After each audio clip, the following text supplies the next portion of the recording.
कृष्ण को यशोदा के पास लिटा देते हैं और योग माया रूपी बाल कन्या जो थी उन्हें उठा लेते हैं और वहां से निकल करके जैसे गए थे वैसे चले आए।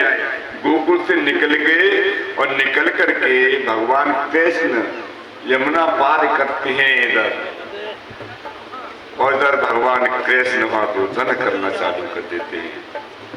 और जैसे ही रोदन करते हैं तो अन्य सभी को मालूम पड़ता है कि कौन हो गया, बच्चा हो गया यशोदा के। तो वहां पर अभी हाहाकार मतलब खुशियां हो जाती हैं। इधर वसुदेव जी मथुरा के अंदर पहुंच जाते हैं, नगर में प्रवेश कर जाते हैं और जैसे ही जैसे द्वारों में प्रवेश करते हैं तो पीछे से द्वार बंद हो जाते हैं और ताले लगते चले जाते हैं। द्वारपाल तो सो रहे हैं अभी, पर ताले लगते चले जा रहे हैं।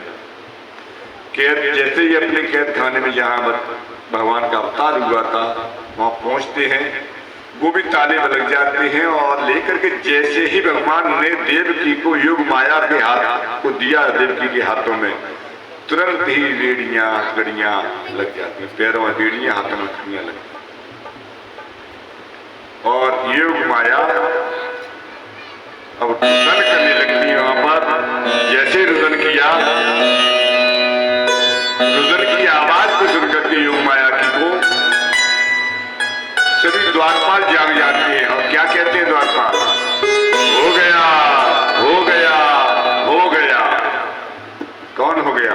जय हो। कौन हो गया है?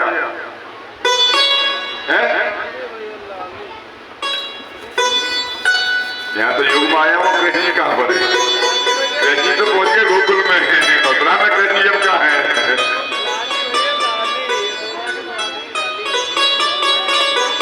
सिपाहियों ने समझा कि देवकी के बच्चा हो गया। कृष्ण जी नहीं हुए, कृष्ण जी का नाम खुद हुआ, कृष्ण जी हो गए, बच्चा हो गया। उनका एक संकेत था कंस का कि जैसे ही बच्चा हो जाए तो ही से क्रमवार आवाज लगाते चलना, तो आपको भाग के नहीं जाना पड़ेगा, भागने में समय लगेगा, तब तक पता नहीं यहाँ पर कौन क्या करते जीवता। तो जैसे यहाँ मैंने बैठ के कहा हो गया, आपने कहा हो गया, पीछे से कहा हो गया, जितने भी दरबारी थे सभी आपस में कहे हो गया, हो गया, हो गया। और कंस वहां जाग रहा था कि पता नहीं किस समय मेरा काल अंत होने वाला है। जैसे ही सुना कि हो गया तो तुरंत ही तलवार लेकर के वहां से भाग रहा है। ऐसा भाग रहा है कि जो वस्त्र पहने था ऊपर आंचल जो थे एकदम पीताम्बर होते, उनका पीताम्बर नहीं था, वो काला वस्त्र पहनता था, काला और नीला। और काला और नीला वस्त्र कौन पहनते हैं?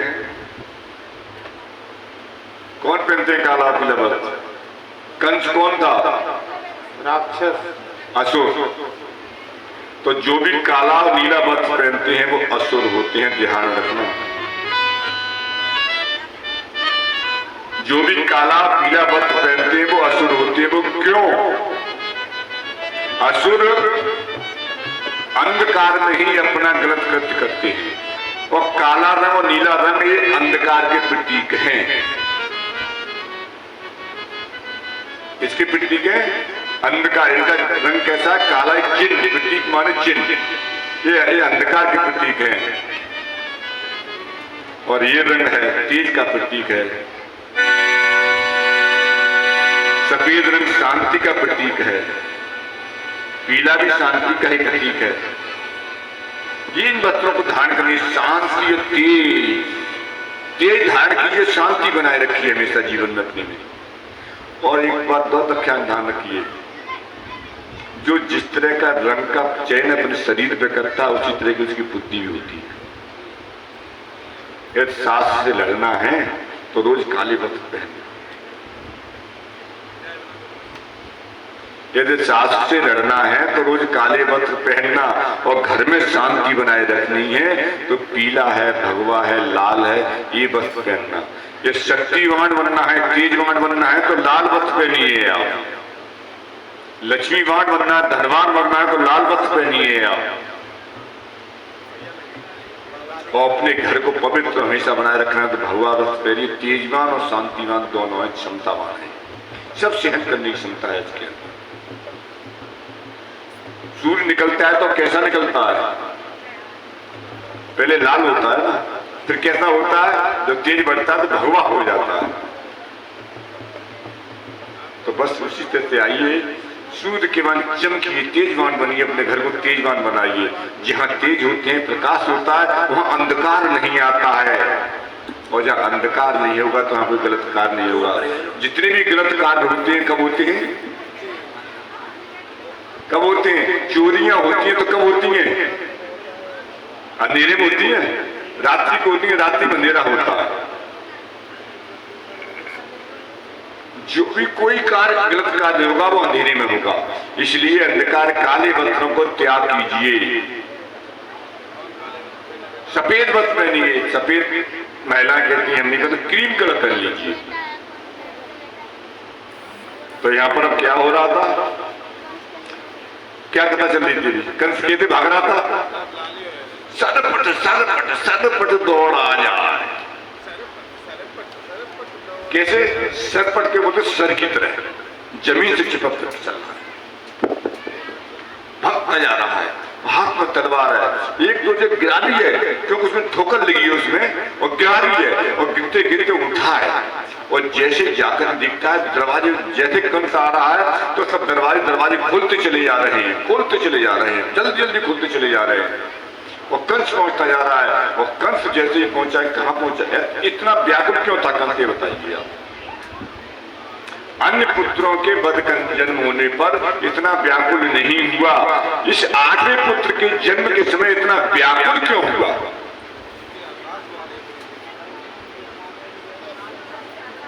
आकाशवाणी ने संदेश दिया था कि देवकी के 8वें पुत्र तेरा काल होगा। तो बोला कि काल है तो काल बड़ा नहीं होने दो, ज्यादा बड़ा हो गया तो मैं मान नहीं पाऊंगा, बड़ा ही हो जाता है ना, तो छोटे को बंद कर दूंगा। तो भगता चला जा रहा है, उसके अंदर व्याकुलता थी, डर था। भागता आदमी कब है?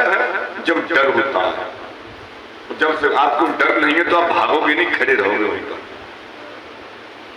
भागते जब डर होता तभी तो भागते हो। हाँ, तो कंस को डर था उस 8वें पुत्र से, इसलिए भाग रहा था। तो देवकी वहां पर क्या कहती है उससे, जब पहुंचता है तो भैया आप इसे क्यों मारते हैं? सूत का आगे तरफ बढ़ा और गिरने से कई बार रुका है, और जाकर के वहां मानता है, तमाहम भ्रातरम देवी कृपणा करुणं सती स्नुतेयं तव कल्याणं स्त्रियं माहं तुमर्हसि। सती किसको बोला जा रहा है? देवकी को, जो पतिव्रता थी, सत्य ही बोलती थी, झूठ भी नहीं बोलती थी। देवकी झूठ नहीं बोला है करेगी, इसलिए उनको सती बोलते हैं। सती सावित्री थी, देवकी को सती का सब उच्चारण हुआ है। क्या हुआ है? सती ग्रहांगात। और दूसरी भी आया है, भ्रातरम देवी कृपणम करुणम सती। इस तरह से कहा है तो कहती हैं दुखित होते हुए, करुण कातर भाव में रोती हुई बिलखती हुई कहती हैं, हे भाई तू तो मेरा हितैषी है, इस कन्या को क्यों मार रहा है? और ये कन्या जो होती है, दूसरे की कन्या, वो अपने पुत्र वधू के समान होती है। ये तुम्हारे पुत्र वधू के समान है।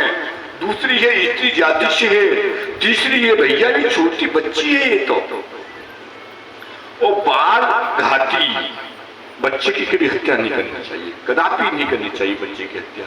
और जो बच्चे की हत्या करते हैं 7 जन्म तक संतान का मुख नहीं देखते। ध्यान रखना, जिन्होंने किसी की बच्चे को हत्या करने का या बच्चे को मारने का विचार बनाया, हत्या कर दी है, तो 7 जन्म तक भांज रहना पड़ता है उन स्त्रियों। और जो आज विवर्षण कराते हैं वो कहते हैं बेटी है बेटा नहीं हो रहा है, तो उनको बेटा भी 7 जन्म तक नहीं होगा। ध्यान रखना जो घर में बच्चों का बनाते हैं, बच्चों को बच्ची को घरों में जो मरवाते हैं उनके यहाँ 7 जन्म तक वो बांझ रहती है महिला को। तो कभी भी विवर्षण नहीं कराना चाहिए। ये 7 जन्म तक आपको बांझ रहना तो एकत्र कराते रहना। फिर चाहे किसी साधु के पास पहुंचना, चाहे किसी महात्मा के पास जाना, चाहे किसी ब्राह्मण से कुछ भी कराना, कुछ नहीं होगा। जो आपने जो किया है उसका भोग साधु नहीं भोगेगा, ब्राह्मण नहीं भोगेगा, वो भोग आपको ही भोगना पड़ेगा। इसलिए बच्चे को गर्भ में कभी नहीं मानना चाहिए। तो यहां पर इसी तरह से बात बात कह रही है देवकी, किससे? अपने भाई कंस से, परम, और कह रही है, छुपा रही है अपने आंचल में कि भैया इसे मत मार, इसे मत मार। पर कंस ने लेके जबरदस्ती उनको हाथों से छीन लिया है और उनका पैर पकड़ करके जमीन पर पटकना चाहता है। और जैसे पैर पकड़ने को चढ़ना चाहता है पटकना, तभी वहां पर क्या देखता है वो कन्या कुछ साधारण कन्या तो थी नहीं, वो तो योग माया थी। और जैसे पटकना चाह हाथ से कन्या निकल जाती है ऊपर और आकाश में जाकर अष्टभुजी हो जाती है। कितनी भुजाएं? अष्टभुजी हो जाती हैं, जिनमें 8 भुजाओं अस्त्र शस्त्र भरे हुए। यदि महिला पर कोई बात आती है तो वहां पर दुर्गा बन जाना चाहिए। यदि उसकी आंचल को उनके जीवन के लिए आ रहा है तो वहां पर दुर्गा बन जाना चाहिए, अन्यथा पहले सरस्वती बनना चाहिए, बच्चों को शिक्षावान बनाना चाहिए और घर चलाने की उसे लक्ष्मी बन जाना चाहिए। इसलिए उनको कहते हैं गृह लक्ष्मी। महिलाएं ध्यान रखें, पर महिलाओं को जहां दुर्गा बनना है वहां तो बिल्कुल काय बन जाती है। किसके साथ में? अपने पति के साथ। अपने पति के साथ में दुर्गा बन जाती है, अन्य के सामने काय बन जाती है। अपने पति को तो पीड़ित करती रहती हैं, पर अन्य पुरुषार्थ है। अब तो फेसबुक इंस्टाग्राम जाना कौन कौन से ऐप चल गए हैं, मैं देखता हूं कि महिलाएं उसी में लगी रहती हैं। अभी हम कहीं गए थे थोड़ी देर पहले, तो कई लोग थे, अभी की बात है, 2 घंटे पहले की बात है। हाँ, तो हमसे कहा कि महाराज जी सब लोग पीछे रह गए थे, बोले इनको कुंडी खटखटा दीजिए। हमने कुंडी खटखटाई तो कुंडी खुल गई। फेसबुक पे इंस्टाग्राम पर और लेके मोबाइल पे हम छिपाया कि महाराज जी देख नहीं रहे, पर महाराज जी देख नहीं रहे, पर इससे तो देख रहे हैं कि आपने क्यों छिपाया मोबाइल। हम पीछे लौट के आए, हमने कहा बता देना महाराज जी। तो महिलाओं माताओं आपसे यही निवेदन है कि यदि आपको अपने बच्चों का जीवन प्रिय है, अपना घर स्वच्छ रखना चाहते हैं, तो इस मोबाइल को प्रयोग करना बंद कर दीजिए। प्रयोग कीजिए फोन पर बात करने के लिए, सूचना करने के लिए, पर इसमें आप व्हाट्सएप चलाएंगे, फेसबुक चलाएंगे, इंस्टाग्राम चलाएंगे। अब मुझे तो मालूम ही नहीं कौन कौन से ऐप चल गए हैं इनमें। तो आपको चाहे कितनी बड़ी सीता बनी रहना, आपको रावण ले जाएगा, रुक नहीं पाएगा। शरीर से नहीं, पर आपके मन को तो ले जाता है वो। जब मन से ले गया तो आप कैसे काम करेंगे घर के अंदर? और जब मन आता आपके घर में नहीं है तो पति आपकी ये मन सोचना बेवकूफ है, वो आपकी मन की स्थिति को देखता है, उसी के आधार पर आपसे आचरण करता है। जब आपकी मन की स्थिति आपसे उससे दूर होगी तो फिर वो आपको शक करेगा, और शक के दायरे में आने पर आपका जो क्या हाल होगा वो आपको ही जाना है, आपको मालूम है। घर उजड़ जाता है, कोई बचा नहीं सकता घर को। फिर घर ये राम मोबाइल है ना, ये राम का भी काम कर रहा है और रावण का भी काम कर रहा है, ये सीता का भी काम कर रहा है और कुंभकर्ण का भी, शूर्पणखा का भी काम कर रहा है। इसका आप सदुपयोग करेंगे तो राम सीता का काम करेगा, और दुरुपयोग करेंगे तो रावण और शूर्पणखा का काम करेगा। इसको अपने प्रयोग के लिए रखिए, दुरुपयोग के लिए मत रखिए। हम भी फेसबुक चलाते हैं, ऐसी बात नहीं है, परंतु हम अपने कार्यक्रमों को उसमें फेसबुक को पोस्ट डालने के लिए चलाते हैं, अन्यथा हम कभी खुल नहीं पाते। दूसरा, इसे आप चलाएंगे, मोबाइल को देखेंगे तो आप अपने घर के जो कार्य हैं वो समय से नहीं कर पाएंगे, क्योंकि इसका एक चस्का ऐसा है जिसे खोल के बैठ जाए तो भोजन नहीं मिले, शाम तक इसी में लगा रहेगा और सब भूल जाएगा, पर इसमें लगा रहेगा, क्योंकि इसके अंदर इतने फंक्शन हैं वो कभी खत्म ही नहीं होती, जितने बढ़ाते बढ़ते चले जाएंगे। तो इसका प्रयोग उतना ही कीजिए जितने की आवश्यकता है। और बेटियों से तो मैं यही कहूंगा कि आपकी उम्र, आपके माता पिता आप पर कितना विश्वास करते हैं आपके ऊपर, कि मेरी बेटी, लोग ये भी कहते हैं पापा की परी, मम्मी की परी कोई कहते देखा है क्या? कोई कहता है मम्मी की परी? नहीं कहता है। क्यों नहीं कहता है? पापा की परी बोलते हैं। पापा ही बेटी को बहुत प्यार करता है। माँ पिता अपनी बेटी को इतना प्यार करता है जितना अपने पुत्र से नहीं करता, और आप उसके अरमानों को ताक पर रख करके खुद हो जाते हैं। ये मन नहीं करना चाहिए। कितने अरमान हैं आपके लिए, क्या क्या सोचा। एक यज्ञ होता है आपका विवाह करते समय, पिता का एक यज्ञ करता है, उस यज्ञ से बचत कर देती हो आप उसे लेकर के। जिस उम्मीद के साथ आपका पालन पोषण करता है पिता, रक्षा करता है, उसकी रक्षा की जिम्मेदारी आपके ऊपर भी है। कल हमने उसकी कहानी सुनाई थी, कयादू की कहानी सुनाई थी ना। आज की बेटियां कर रही है क्या? कयादू ने अपने परिवार की, अपने कुल की रक्षा करने के लिए अपना जीवन कुर्बान कर दिया था, पर आज की बेटियां अपने 2 क्षण के सुख के लिए, जब कोई सुख नहीं है, जाकर के फिर किसमें पैक होती है, सूटकेस में, फ्रिज में रखी जाती है। वो 36 टुकड़े होते हैं उनके, जो अपने पिता की इच्छा के विरुद्ध कार्य करते हैं। इस तरह का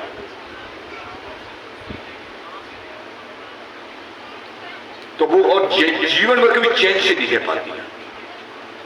और अब तो चैन से नहीं रह पाई, कुछ समय तक महीने 2 महीने चैन से रहती है, और जिस समय गर्भवती हो जाती है उसके बाद उनकी जो दुर्दशा होती है वो बखान करने की योग्य भी नहीं है। परंतु माता पिता की इज्जत इतनी बिगड़ जाती है कि महीनों बाप अपने घर से बाहर नहीं निकलता है, किसी को चेहरा नहीं दिखा सकता है, माँ किसी से बात नहीं कर पाती है। आपने कभी सोचा क्या हो हमारे घर में? जिस माँ पिता ने 9 महीने घर में रखा और पिता ने अपने हाथों पे पाला, अपने सुख को भूल करके आपको सुख दिया। जो ये विशेष कार्य था आपके एक यज्ञ करना, माता पिता के लोग कहते हैं बेटी के पीले हाथ हो जाए तो मुझको चिंता नहीं रहेगी। क्यों? जो उसकी रक्षा का भार मेरे ऊपर है वो मुझसे उतर जाएगा।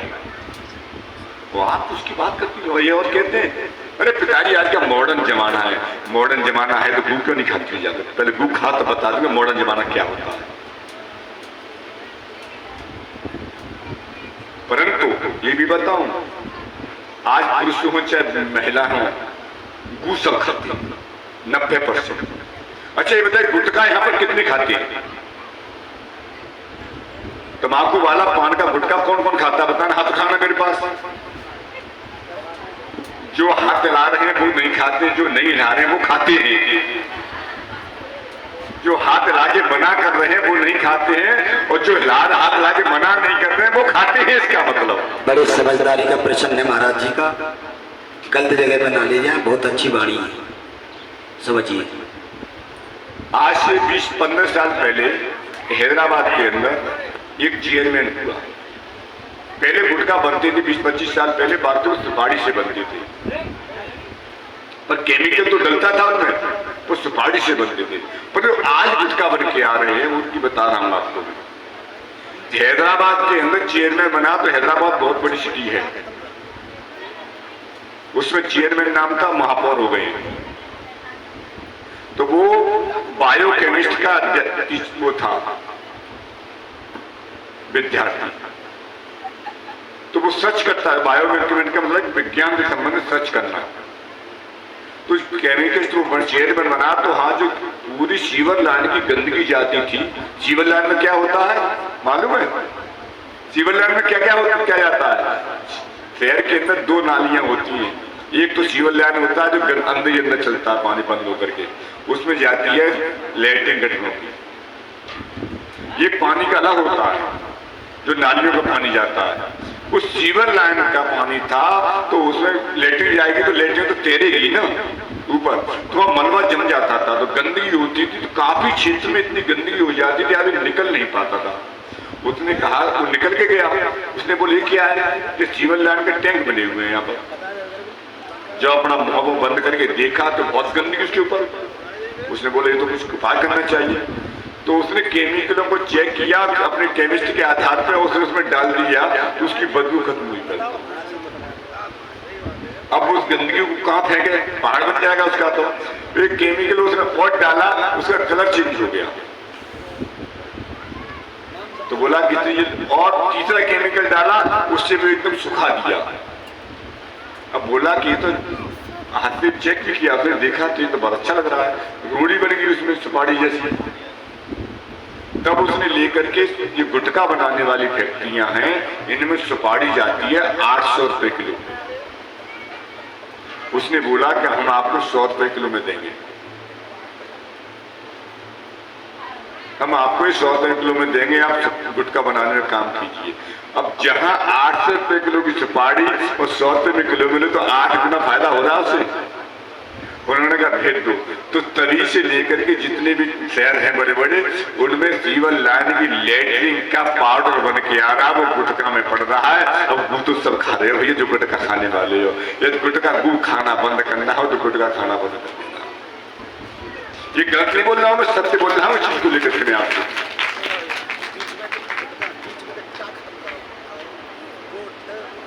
और इसमें क्या है, क्या लिखा है?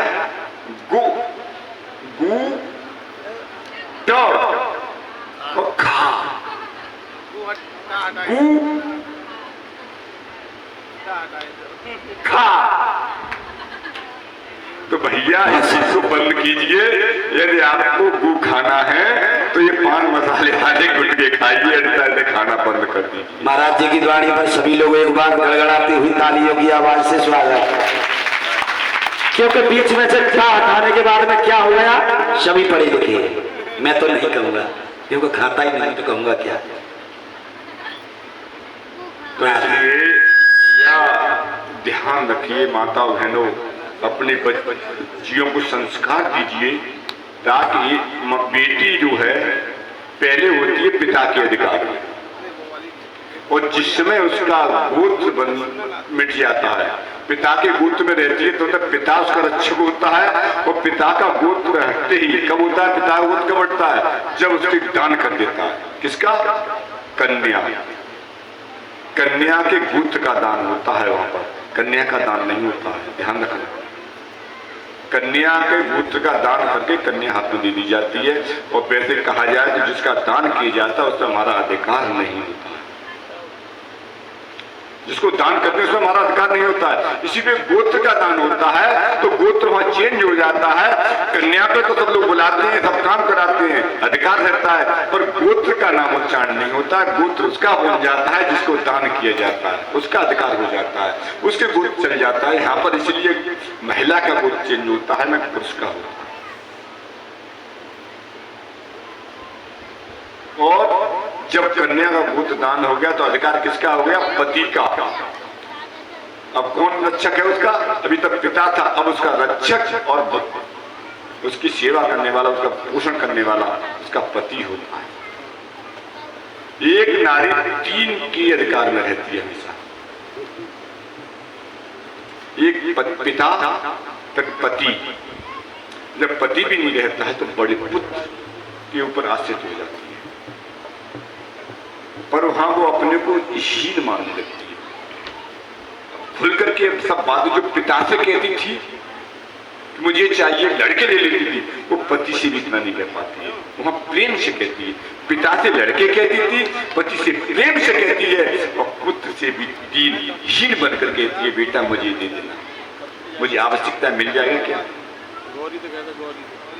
होता क्या नहीं होता बताइए आप देखते होंगे। पिता से तो लड़के लेती मुझे चाहिए, कोई से मतलब नहीं, अगर कोई तो लाके दो पापा मुझे। पति से कहती है सेवा ये चीज मिल जाएगी क्या? पुत्र से नहीं कह पाती है। पुत्र से कि बेटा मुझे इस चीज की आवश्यकता है क्या? हो सकता है, वो तो दे देना, नहीं है तो मना कर देना, कोई बात नहीं है, मना भी नहीं, कोई बात नहीं, ये कहेगी ना। तो हमेशा एक महिला जो है रूप अनेक है उसके, रूप अनेक है उसके, एक नहीं है,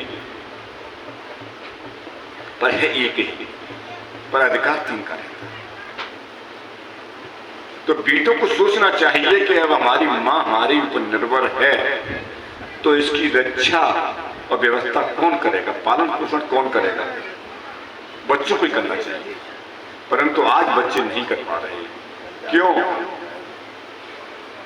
कि हमने इस मोबाइल के माध्यम से शादी होने के बाद अपनी बेटियों को, अच्छा ये बताइए मुझे, अपनी बेटियों का घर उजाड़ने वाला कौन है सबसे ज्यादा? लड़की का घर उजाड़ने वाला सबसे बड़ा कौन है? मां। हकीकत है ये तो मां चाहे तो घर कभी नहीं उजड़ सकता है बेटी का। मां और छोटी या बड़ी बहन, ये दो ही बहन घर उजाड़ती है। विवाह होके जा नहीं पाया, 10 किलोमीटर निकल नहीं पाई, फोन खटखटा दिया पीछे से, दीदी कहाँ पहुंच गई? अरे उसका इधर और भी बैठे हुए हैं परिवार के, उन्हें जानती नहीं है, बगल में गाड़ी में कौन बैठा है। पहले मान्य लोग होते थे, फूफा जीजा होते थे, अब उनके सामने कैसे बोले वो?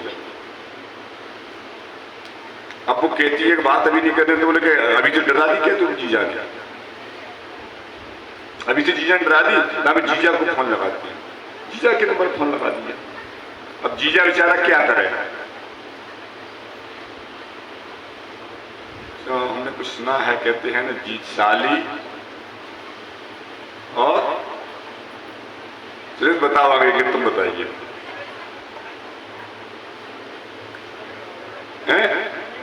हम नहीं कहेंगे तुम ही कहोगे। तो वो इस कहावत आ जाती है, साली के आगे बहनों जीजा डरता है। क्योंकि यदि शादी की बात बहन से नहीं कराई तो बहन से बहन कहेगी कि मेरी बात नहीं कराई, तो बहन जो है वहां पर फिर वो कौन बन जाएगी? चंडी। तो घर उजड़ जाएगा। और कराते हैं तब भी उजड़ रहा, नहीं कराते तब भी उजड़ता है। तो हकीकत में क्या, आज की स्थिति में घर उजाड़ने वाली माँ और बहन है। तीसरे नंबर पे आती है भौजाई, तीसरे नंबर पर भौजाई आती है। पहली माँ, दूसरी बहन, तीसरी भौजाई। यदि चाहें तो कभी घर में किसी में झगड़ा नहीं होगा। पहले तो माँ ने उसको संस्कार नहीं दिया उसको इस तरह का कि वो घर को आगे संभाल करके ले जाए। बाद में फोन के माध्यम से लेकर के उसको बिगाड़ दिया कि तेरे घर में आज का सब्जी बनी है री। मैं इतना गुस्सा आता है इन चीजों पर, बेफिजूल की बात करने पर कि तेरिया क्या है रो तेरिया का। अरे तुम पहले अपने घर संभाल लो, ताकि बात पल्ला संभाल की जाएगी। अपने घर को संभाल नहीं रही हो, लड़की से कह रही हो तेरे घर में तेरी सास ने का बना हुआ है, तेरी नंद का कर रही है। ये फ्यूल की बात कभी नहीं, कम समय आए 8 दिन में 10 दिन में सिर्फ बात करनी चाहिए बेटी से। बेटी से कुशल हो कि नहीं हो, तुम परिवार में तुम्हारे सब कुशल हैं कि नहीं है, सास कुशल है कि नहीं है, नंद कुशल से है कि नहीं है, ससुर कुशलता से है कि नहीं है। ये 8 दिन एक बार बात करनी चाहिए। और जिसकी बहन रोज फोन में बात करती है उसका घर उजड़ना ही उजड़ना है, उसमें घर में क्लेश होनी ही होनी है, कोई रोक नहीं पाएगा। क्यों कि वो तो अपना काम करने जा रही है, सास ने कहा ये करना, उसने फोन मिला दिया, वो बात करने लगी वहां पर। अब बताइए काम छूट गया, काम छूट गया कौन करेगा? इसी पे झगड़ा होगा घर के अंदर। बेफिजूल की बात कभी नहीं करनी चाहिए। समय को नष्ट मत कीजिए, समय बहुत कीमती है। एक एक सांस आपकी इतनी कीमती है, ये मनुष्य का जीवन आपको वैसे नहीं मिल गया है। 84 लाख योनियां भोगने के बाद मिला है आपको ये। इसका महत्व समझिए आप इसका। ये जो आप फालतू बातें करते हैं, मोबाइल में फेसबुक में व्यक्त करते हैं, उसको भगवान के नाम स्मरण, भगवान का स्मरण करने में लगाइए। शास्त्रों को पढ़िए, रामायण पढ़िए, गीता पढ़िए, भागवत पढ़िए, पुराण पढ़िए, इनको पढ़ने में लगाइए। और भी बहुत वीर कथाओं की, सतियों की कथाएं, उनको पढ़िए आप, तो आपके बच्चे भी उसी सत्य पे चले गए। अब यहाँ कथा कहाँ चल रही थी बताना सर, कथा कहाँ चल रही थी?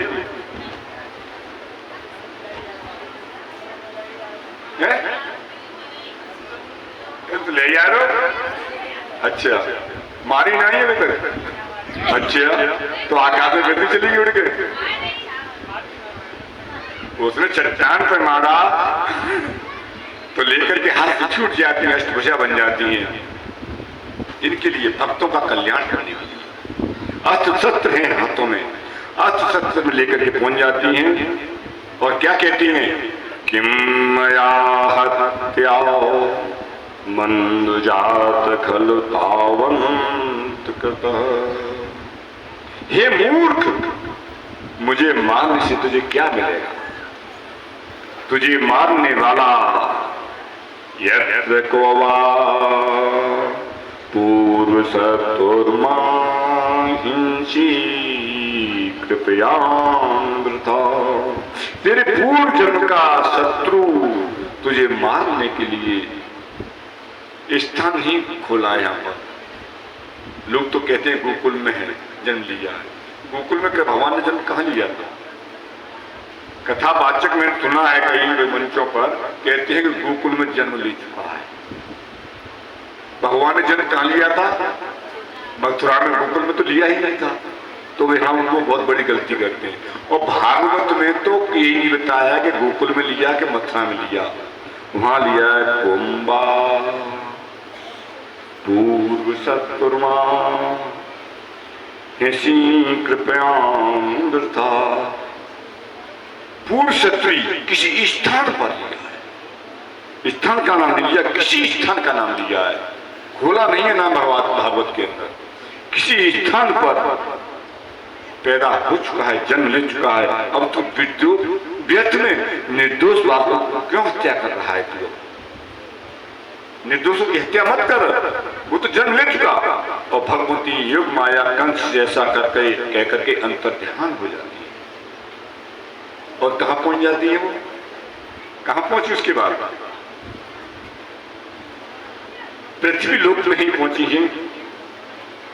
आज के इस समय पर मिर्जापुर जिले में विंध्याचल जैसे बोलते हैं और विंध्याचल वासिनी बोलते हैं, वहां है वो विंध्याचल वासिनी के नाम से प्रसिद्ध हुई। परंतु विंध्याचल वासिनी जहां मंदिर है वहां पर नहीं है।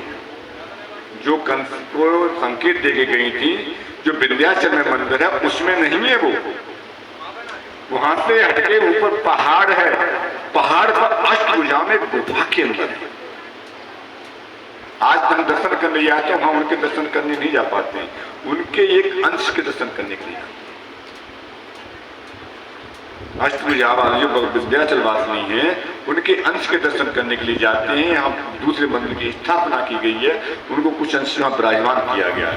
क्योंकि वो स्थान ऐसा है, वहां ऊपर पढ़ाई के नीचे गुफा, नीचे चट्टान के नीचे खाड़ी, उसमें खाई, तो वहां पर विराजमान है। वो बहुत गहरी खाई है और तब उसके विंध्याचल से 8-10 किलोमीटर पहले ही पहाड़ है। ये पहाड़ तो बहुत बड़ा है, विंध्याचल पर्वत बहुत बड़ा है। विंध्याचल वासी नाम इसलिए पड़ा कि विंध्याचल पर्वत पर जाकर इन्होंने निवास किया इन्होंने, इसलिए इनका नाम विंध्याचल वासिनी पड़ा। और वहां पर जाकर के रहने लगी और आज अष्टभुजा विंध्यवासिनी के नाम से प्रसिद्ध हो गई। और देवी की बात को सुनकर के कंस आश्चर्य में पड़ गया, ये क्या हो गया? अब देखिए, देवी जिसके हाथ में भगवती देवी की स्पष्ट हो जाए, साक्षात भगवती का हम स्पष्ट करते हैं। क्यों करते हैं? हमारा मन शुद्ध हो किसी। और जिस देवी की चरण पकड़े, उसने हाथ नहीं पकड़ा कंस ने यहाँ पर देवी जी का, उसे चरण पकड़े और चरण की रज जिसके हाथों में लग जाए, मस्तक पर लग जाए, तो उसका मस्तक पवित्र हो जाता है। तो कंस का मस्तिष्क यहाँ भी पवित्र हो गया है और उसकी विचारधारा बिल्कुल बदल चुकी है। और अब यहाँ पर क्या करता है, वसुदेव देव की शिकायत ने छोड़ दिया, बिल्कुल तत्काल छोड़ दिया उसने और पश्चाताप करने लगा। और देवी वसुदेव से कहता है, सत्वं त्यक्तः कारुण्य इत्यक्ति ज्ञाते स्वहर्त खल। मैं इतना दुष्ट हूं कि करुणा का तो मुझे मेरे लेश मात्र भी नहीं रहा। सभी ऐसी बंदियों का मैंने त्याग कर दिया। मैं तो ब्रह्मघाती, बच्चों के हत्या करने वाला ब्रह्महत्या के समान होता है। मैं ब्रह्महत्या के समान जीवित होने पर भी मुर्दा हूं मैं आज, जिस ब्रह्महत्या आदमी बोलते हैं। मैं जीवित हूं, मुर्दा के समान हूं मैं। मेरी है दुष्टता, अब तुम क्षमा करो देव की बहन। वसुदेव मेरी इस दुष्टता को, मेरे अपराध को क्षमा कीजिए। नारी एक ऐसी होती है, हृदय पिघल गया और देव जी ने लेकर क्षमा कर दिया। वसुदेव जी ने भी क्षमा कर दिया, से कह दिया कि भाई तुम पश्चाताप कर रहे हो, जाओ दुखित मत होइए, जो होने को कोई टाल नहीं सकता है, इसलिए आपने किया और क्षमा कर दिया है। तो वसुदेव सुखदेव जी कहते हैं, परीक्षित कंस देव जी से बातचीत कर अपने महल में चला गया। शांत, बड़ा पीड़ित हो, दुखित हो रहा है कंस से। यहाँ पर भागवत में साफ रखा गया है, कंस बहुत दुखी हुआ है। परंतु उसके बाद क्या होता है, तस्याम दात्याम व्यतियाम कंसा है मंत्रे देव्या चैष्ट तत्र शब्द यद्युक्तम योग निंद्रया। रात बीत जाने पर कंस ने अपने मंत्रियों को बुलाया। रात को सोया नहीं है कंस, पश्चाताप भी करता रहा। सीताराम सीताराम सीताराम जय सीताराम। ताली बजा लीजिए, आप नीने दुनिया नहीं, आप गीता में देखिए।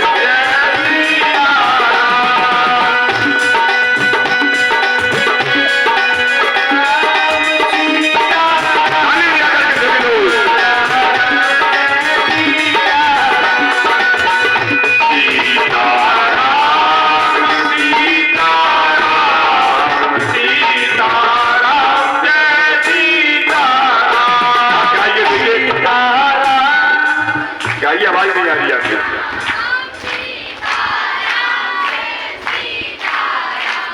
कोई बात ही कर रहा है क्या पीछे भी?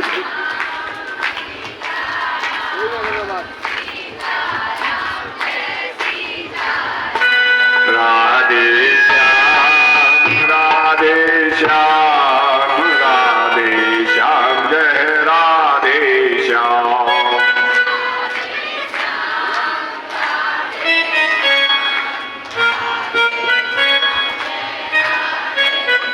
ये सजा आपको क्यों दी गई है मालूम है? ये सजा क्यों दी गई है आपको भी? आप बातें कर रहे थे बीच में कुछ, इसलिए एक की चक्कर में सबको सजा दी गई है। एक ने दो ने तो बातें की और सजा किनको मिली? सबको मिली। सीताराम सीताराम सीताराम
जय हो।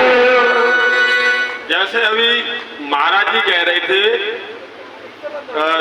जब शादी हो जाती है तो वहां से बहन फोन करती है, दीदी क्या कर रही है क्या ना कर रही, लेकिन बहू को जब तो समझ न लगा। तो जैसे कि एक बार अपनी क्षेत्रीय बात बता रहा हूँ कि सावन को महीना रहे अब पैसा जो है गाँव मिर्च में लग गो पौध में बाह में जाओगे, अब ससुरालू जानो है तो वानी अगर मैं जाऊंगी आगे बहाने में तो ज्यादा पैसा चोर तो वानी कहा करूँ पैसा बहना आएगा कह रहे तुम चले जाओ पूरा लेके और इतने की तो बिना मम्मी दे देगी तुम्हें। वानी बात तो भली कह रही है पैसा दे रहना है कि बनिया दुकान पे तो पूरा ले जाओ और बातें कह दियो कि लौट के पैसा दे देंगे बिना मेरे ही दाई में। तो भैया मैंने भाई कुर्ता पजामा दिखा रहे और चल रहे लेके बूढ़ो 2 किलो पहुंच के ससुराल में था। अरे जीजा आए खटिया बिछाई और सरो फरबो तो जो सेवा करी मैंने की। अब एक दिन रुके हुए कि जीजी ना आई, कह रहे जीजी न्योरा आई कि भैंसिया देते दूध और जीजी ये देते तो कैसे आ जाती एक जन है बाबा तो हाँ जैसे आचार्य जी आने का है। अब भाई दिनों को चलवे को समय भयो अब का जो हमें बिता दे दो। अब जैसे ही वो गेट बैठाने आ गए तो जी सासू आई के राम राम बिंदु रह गई। फिर वो आई सरे जीजा जी राम बिंदु राम रह गई। फिर सारी आई जीजा जी राम यानी सवन राम कर रही।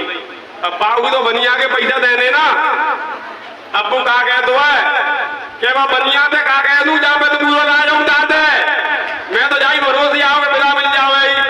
तो भाई पुरुष जो है का बहुत परेशान है कहा करे जो माता है लेकिन समझ ना रही परेशानी में लगी।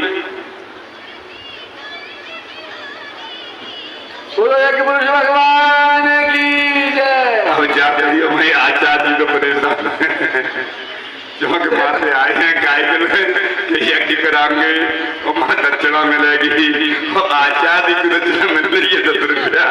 अब तो पंडितानी को कहा देंगे जी वो तो बड़ा इंतजार करके बैठी है वो को या चीजें ले लो वो को आ चीजें ले लो। अब 10 रुपया में कहाँ चीज आ जाएगी। इसलिए भैया ध्यान रखो पुरुषों को ध्यान रखो हमारा। बोलो एक पुरुष भगवान की।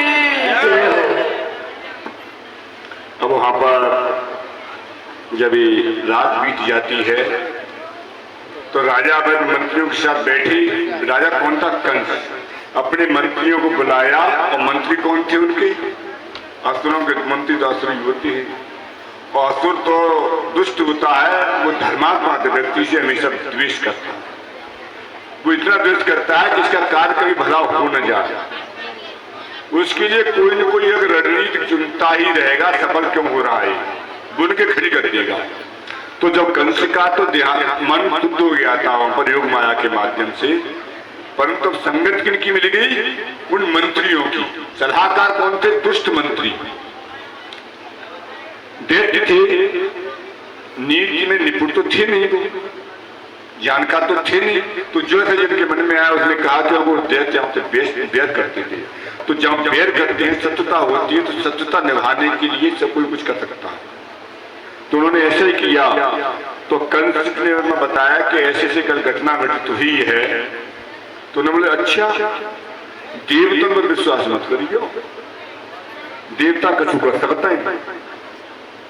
अब कंस की बुद्धि बढ़ने लगी। भाई कहीं घुन होता है गेहूं काटता है तो कम करता है, जो घुन ज्यादा हो जाए सारे गेहूं काट देते हैं। तो घुन की तरह लग गए उसकी बुद्धि को बढ़ दिया। और संगत का असर होता है जैसी संगत तैसी मत बन जाती है। कंस की संगत थोड़ी देर के लिए माँ भगवती के साथ हुई तो उसकी मति बदली, और जब उनकी संगति से निकला फिर दुष्टों की संगति में आया तो फिर उसकी मति बदल जाती है कंस। तो इसलिए संगत भैया आपके मोहल्ला पड़ोस में कोई इधर की बते बुराई करे भाई हो तो बात कम दूर रही है। संगत बदलती है। और अपने बच्चों को भी सही संगत सही अच्छे बच्चों के साथ संगत कराना अंथा नहीं। और आज को तो काऊ के लिए संगत की पुरुष की और औरत यूथ में है जो मोबाइल ही संगत दे रहा है। मोबाइल कैसा है वहां ज्यादा खोलो तेजी संगत नहीं करे आवते है। तो कुछ संगत है आपको दिमाग मोबाइल की संगत बिगाड़ रही है। तो यहाँ पर जो ये हुआ तो देवता ने असुरों ने कहा चिंता मत करो, छोटो काम हो चाहे बड़ो काम हो, हंस रामगढ़ी हो चाहे घड़िए भोय हो, नारिये चाहे वनगढ़ी हो, कोई काम हो हम छोड़ेंगे नहीं। जहां जो बच्चा वे जन्मे हैं हम सब उनको मार देंगे, जिन्ने जिन्ने जन्म ला हुआ है उन सब को मारी डालेंगे, अब तो छोड़ेंगे ना, चिंता मत करो। सभी विवाद विचार विमर्श करने लगे और देवताओं को ध्यान में रखते हुए उन्होंने ये रणनीति बना ली। मूलम हि विष्णुर्देवाणां यत् धर्म सनातन। क्या कह रहे हैं? मूलम हि विष्णुर्देवाणां यत् धर्म सनातन। सनातन धर्म की जड़ कौन है? विष्णु। तस्य च ब्रह्म गोवि प्राय ततो यज्ञा सदक्षिणा। और धर्म की रक्षा कौन कर रहा है?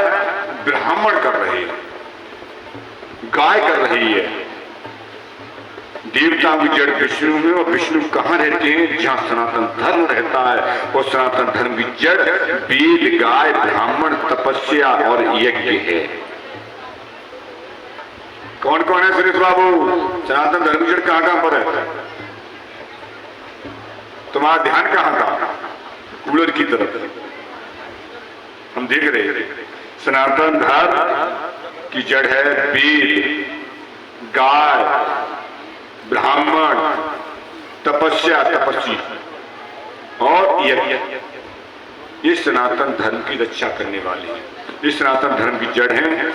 और यहाँ जहाँ यज्ञ होती है वहाँ क्या दी जाती है? दक्षिणा दी जाती है। इसलिए हम वेद लोग वेद पाठी, ब्राह्मण, तपस्वी आगे यज्ञ की घी आद पदार्थ देने वाले गायों को ही पूर्ण नाश कर डालेंगे।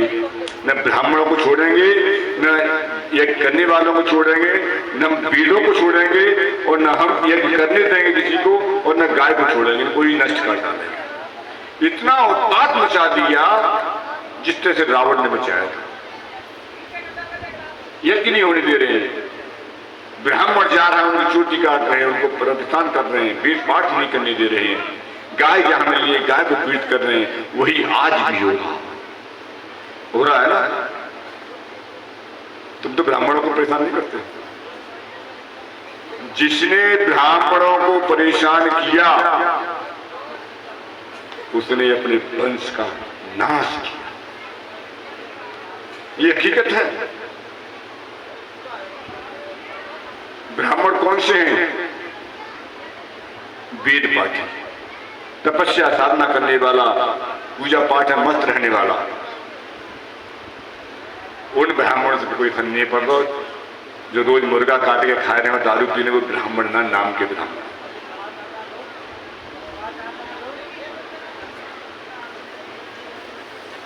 सुभाषाचार्य ब्राह्मण है।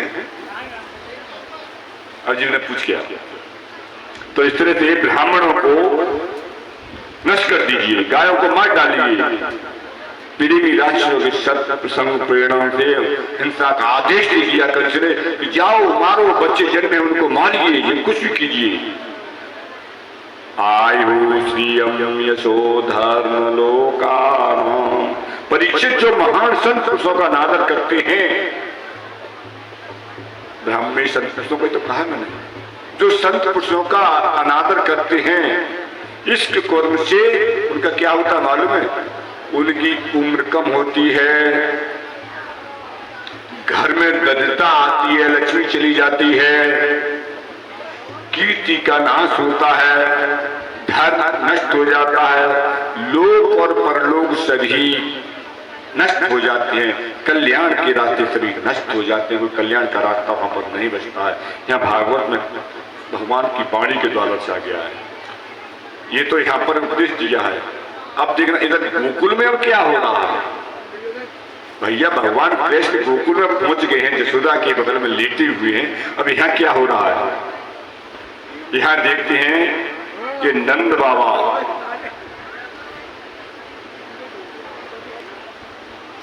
के घर में जब जन्म हुआ तो सबसे पहला संस्कार कौन सा होता है? 3 संस्कार घर में हो जाते हैं बच्चे के, ध्यान रखना। और घर में से बच्चा निकलने के बाद तुरंत ही संस्कार होता है, नाच छेदन बोलते हैं, उसे बोलते हैं जातकर्म संस्कार। तो जातकर्म संस्कार कराने के लिए ब्राह्मणों को बुलाया उन्होंने। उस समय जातकर्म संस्कार कराते समय देवता और पितरों की पूजा कराई। पहले पितरों की पूजा की जाती है। दान दिया, हजारों गाय दे दी दान। कितनी गाय ने? 2 लाख गाय। 2 लाख गायों का दान किया उन्होंने ब्राह्मणों को। वस्त्र आभूषण जितने जैसा मांगा वैसा नंद बाबा ने सबको दिया। उसके बाद जातकर्म संस्कार में नाच छेदन कराया, तब सूतक लगता है। तब तो सूतक नहीं लगता है। जब तक नाल छेदन नहीं होता, नाल नहीं काटा जाता बच्चे का, तब तक सूतक नहीं लगता है। और जब तक व्यक्ति या कोई मर जाता है, उसकी अंतिम संस्कार नहीं होता है, तब तक सूतक नहीं लगता है। चाहे आपके यहाँ 4 दिन आपका यहाँ पर लाश रखी रहे, सूतक नहीं लगेगा। सूतक तभी लगेगा जब उसकी अंतिम संस्कार हो जाएगा। 10 घंटे बच्चा रखा है, नाल नहीं कटे, सूतक नहीं लगेगा, तब तक खूब दान करना चाहिए। दान करने का विधान अंत्येष्टि संस्कार के पहले भी है। वहां भी दान किया जा सकता है कि हमारे पितरों के लिए दान हम कल्याण के लिए कर रहे हैं, इनको मुक्ति मिले, वहां भी दान करने का विधान है। परंतु आज आदमी इतने दुख में हो जाता है, ये सब भूल जाता है। यदि आज करने भी लग जाए तो लोग कहेंगे अरे इसे अपने माँ बाप के मरने का दुख का है तो खुश हो रहा है, दान कर रहा है। आज की अवहेलना है उसको नहीं करने देगी। तो इसलिए वहां पर अब क्या हो रहा है? दान किया और जैसे ही पड़ोसी को मालूम पड़ी कि जसोदा के लल्ला भाव है,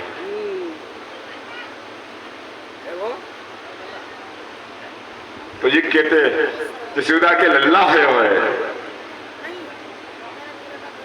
अब ये कर्म तो हो गया, जाति संस्कार तो हो गया। सुबह होती ही सब लोग क्या करती हैं, सब महिला कहती आती हैं देखो कल तो बच्चा जन्म हो, तो कोई भेंट तो लेके आओ ना। कल आज बच्चे को जन्म हो गया है, अब भेंटे को लेके आ रहे हो, अब भेंटे को लेके आ रहे हैं, कीमती सामान ग्वाल भी लेके आ रहे हैं और इधर गोपियां भी लेके आ रही हैं, सज धज के आ रही हैं। नंद बाबा के घर में भेंट की सामग्री लेके आ रही है और क्या गाती आ रही है मालूम है?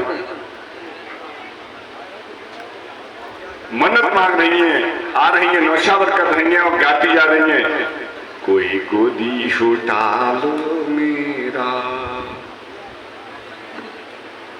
कैसे कह रही है? कोई गोदी में उठा लो मेरी लाला को। गाती आ रही है, जसोदा कह रही है गोदी में उठा लो मेरी लाला को। वो आ रही है, उतारती आ रही है, प्रसन्नता होकर कहती आ रही है।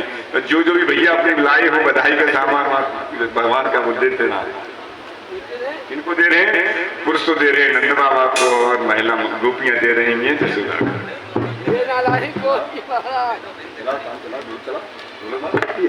माता नालायक कुछ भी आज तो सोच रहे हो। राधे जय श्री राम।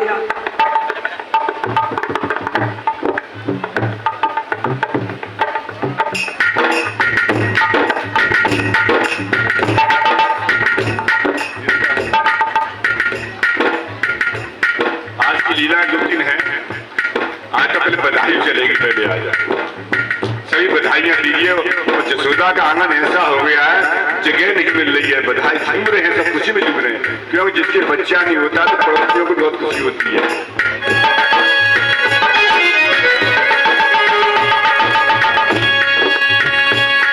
देखिए कोई गोदी में उठा लो मेरा लाल,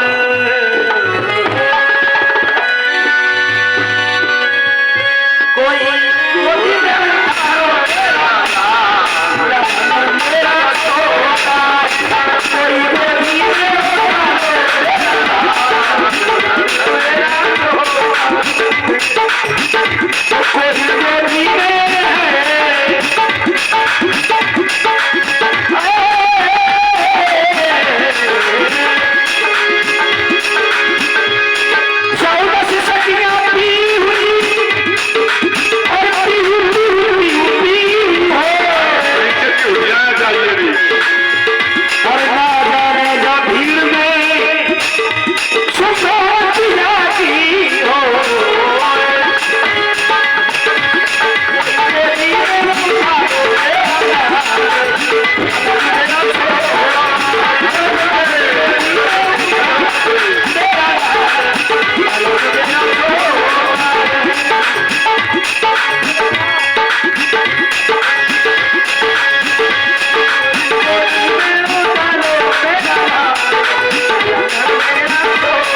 क्योंकि ऐसे वक्त मौके बार बार नहीं आते हैं। देखिए जो चले जाते हैं वो कभी नहीं आते हैं। वक्त वो चीज है जो बार बार नहीं आते। इसलिए मेरा कहना है देखिए नाच करके हाजिरी लगाएं। देखिए हम वैसे नृत्य पे ज्यादा वो नहीं करते थे महिलाओं के लिए, पर इस अवसर पर काफी लोगों का दिल कहा कि महाराज जी आप इन चीजों पर नृत्य मत रोकिए। यहाँ पर लोग नाचने का होता है, नृत्य का नाचने का नृत्य के लिए तो आप नृत्य कर सकती है इस समय बधाई के तौर पर। और मैया कैसे कह रही है अपनी सहेली पे? लला की मम्मी का है तारा की। हाँ जी, बिल्कुल बिल्कुल। यशोदा मैया खड़ी हो जाइए। और यशोदा मैया क्या कह रही है? कोई गोदी में कोई गोदी में डालो मेरे लाल, कोई गोदी में डालो मेरा लाल, मेरा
ये 20 रुपए का पुरस्कार हमारे बच्चों के लिए आया है। ये बच्चा पार्टी में बैठी हुई है, लीजिए साहब, चॉकलेट खाओ, बॉडी बनाओ। हो लगवा ले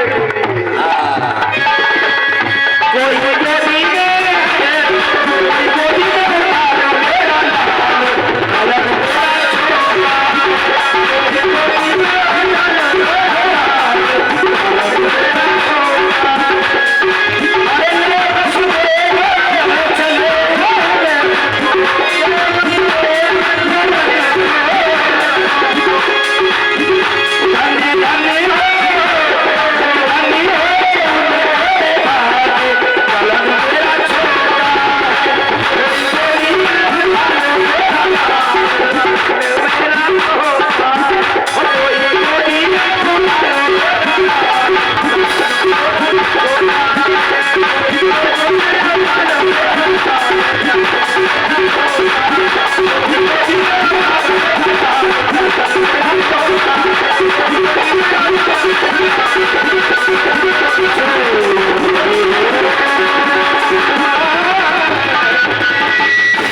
अच्छा ये बता दही माखन कौन लाया था कल?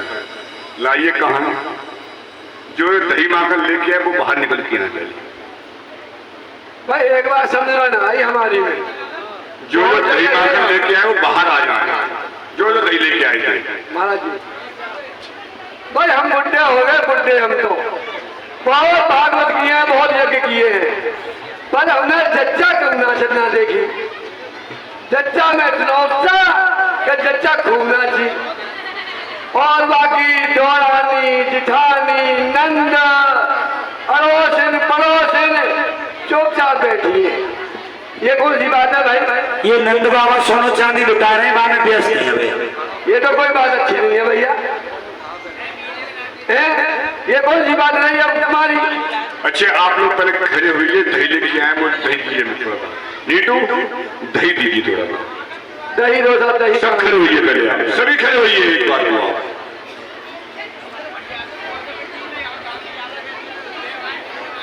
दही 2 पात्रों में लीजिए पहले। मैं नहीं कह रहा हूं यहाँ पर है, भागवत के अंदर दिया गया है यहाँ पर। गोपाम परस्परम हस्ता दद क्षीरम गिताम्बी असचिंतो विलंबानंतो नेव नीतरेष्टिचकु। यहाँ दिया गया है सभी ग्वाल वाल आनंद में इतने मतवाले हो गए थे वहां पर कि दही माखन एक दूसरे के मुंह पर लगा करके आनंद मना रहे, खिला रहे, चटा रहे थे, घी का आनंद ले रहे थे माखन का, तो सभी को खिला रहे थे। तो जाकर के आप यहाँ पर जितने ग्वाल बाल हैं आपस में एक दूसरे को खिलाएं और सब गोपियां खिलाएं। असली उत्सव तो यही है। भागवत के अंदर वैसे अलग से नहीं बोल रहा हूं मैं, ये लोग कहते हो अलग से, भले नहीं है, पर 2 मिनट का इधर लेना, ज्यादा नहीं लेना किसी को। आपस में दही और माखन का भोग लगाइए आपस में। नंद के आनंद। चलो आइए ऊपर ले आइए, कोई चार्ज नहीं करे, मैं चालू करूंगा। वाह नंद के आनंद में बहे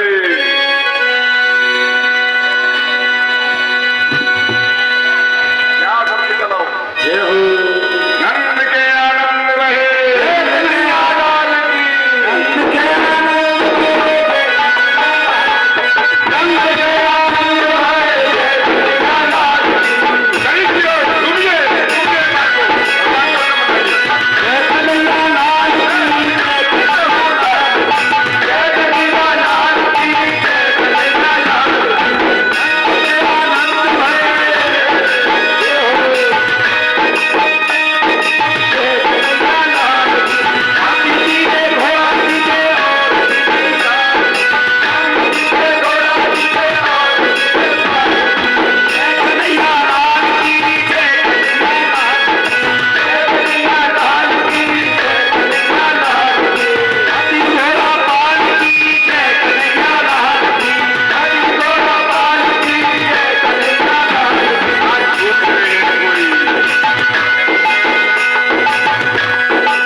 कोई बात नहीं है, जिन्हें शर्म लग रही है। अब गया है कि जब अयोध्या में गोकुल में नंद बाबा के यहाँ सभी ग्वाल बाल गए हैं तो इतने आनंदित हो गए हैं कि दही और घी माखन जो लेके गए हैं वो माखन नंद बाबा को भेंट करने की इच्छा वो आपस में ही सबको करने लगे, इतने मस्त आनंद में मग्न हो गए यहाँ पर। और नंद बाबा ने प्रसन्नता पूर्वक जो भी आया उसको मुंह मांगा दान दिया, खूब दान दिया। और कुछ दिन बाद नंद बाबा 2 दिन बाद ही कंस को टैक्स देना था नंद बाबा को, और टैक्स क्या जाता था? दही दूध माखन, यही टैक्स में जाते थे। तो उस टैक्स को देने के लिए वहां गए हुए हैं, अकेले नहीं है, पूरे गोकुल के गोप भी है साथ में।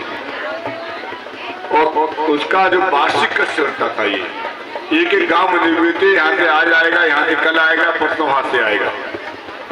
तो वार्षिक कर देने के लिए गए और देने के बाद फिर वो वसुदेव जी से मिले जाकर के।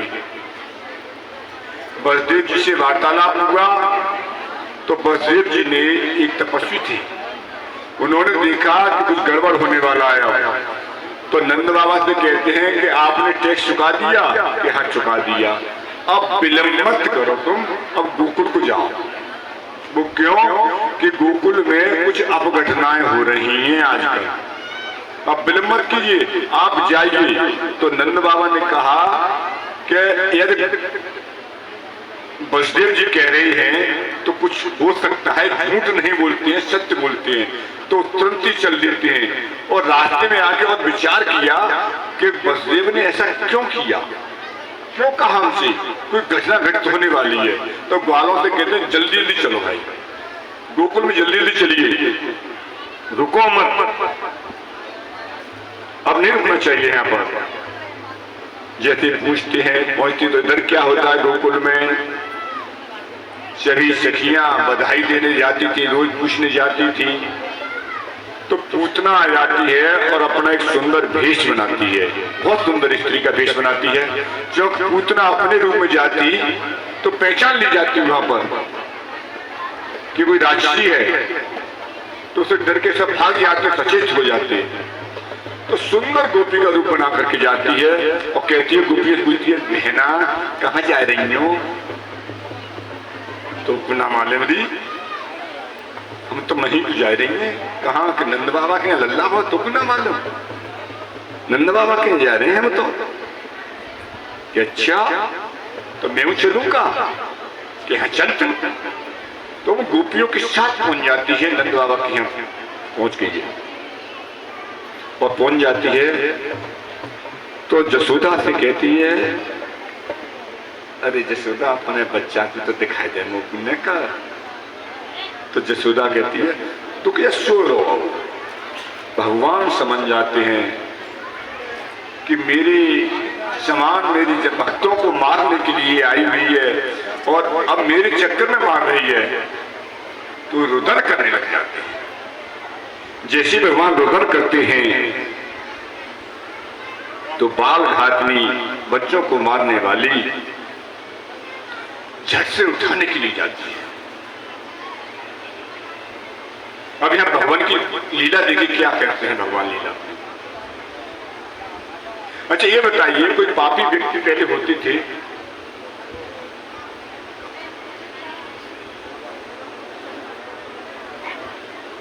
जब वहां पर वो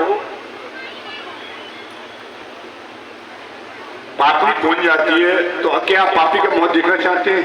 नहीं देखते थे पहले ना। अब तो सब पापी है तो सब पापियों का मुंह देखेंगे। सब पापी क्यों है? मैंने साफ कहा था कल, मैंने शराब पीने वाला महापापी होता है। जो शराब पीता है वो महापापी होता है। वो आज 99% व्यक्ति शराब पीते तो महापापी है, तो एक दूसरे का मुंह देखेंगे। इतना ही नहीं है, शराब पीने वाला महापापी है और शराब पीकर के जो महापाप करके आता है उससे बात करने वाला भी महापाप की श्रेणी पहुंच जाता है। इसलिए भैया मैं सबसे कहता हूं कि शराब पी के मेरे पास मत आया करो, क्योंकि आप तो पाप कर रहे, मुझे पाप का भागी क्यों बना रहे? कोई अंधा में लिया करे मुझसे, कोई व्यक्ति के मेरे भक्त भी हैं, उनसे कहना शराब पी के मेरे पास मत आना करो। और एक भगवती की कृपा है यार, कुछ मुझे वरदान है कि जो शराब पी के आया वो मेरे शत्रु के समान हो जाता है मेरे साथ। मैं उसको देख नहीं पाता हूँ, झेल नहीं पाता हूँ पाप को। मेरे अंदर इतनी जलन होती है कि वो आकर ऐसे मार दूं या मैं खुद मर जाऊं। मैं अपनी बता रहा हूं। तो साहब कहता हूं भैया शराब पी के आया है तो मुझसे दूर रखिए। तो मेरे आश्रम में आचार्य जी पूछ लीजिए, शराब पीने वाला तो दूर की बात है, बीड़ी पीने वाला नहीं जा सकता है मेरे आश्रम के अंदर, तंबाकू खाने वाला नहीं जा सकता है, क्योंकि वो गू खाता है और गू खाने वालों को मेरे आश्रम में जगह नहीं है हमारे। इसी बात पर बहुत सुंदर शब्द है, शाम को पी तो सुबह उतर जाएगी। सुनो भैया, जो भी पीने वाले हैं, मैं ये नहीं कह रहा कि क्या पीने वाले हैं, मैंने सिर्फ पीने की बात करी है। शाम को पी लो, सुबह तलक उतर जाएगी, और भक्ति का प्याला पी लो,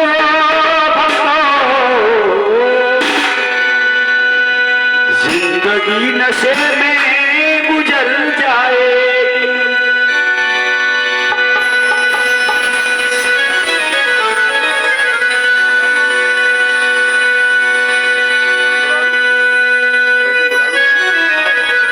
और देखिए कैसा मछली का प्यारा है, बिन पिए नशा हो जाता है। ऐसा भी एक नशा है जो बगैर पिए हो जाता है, जो बगैर पिए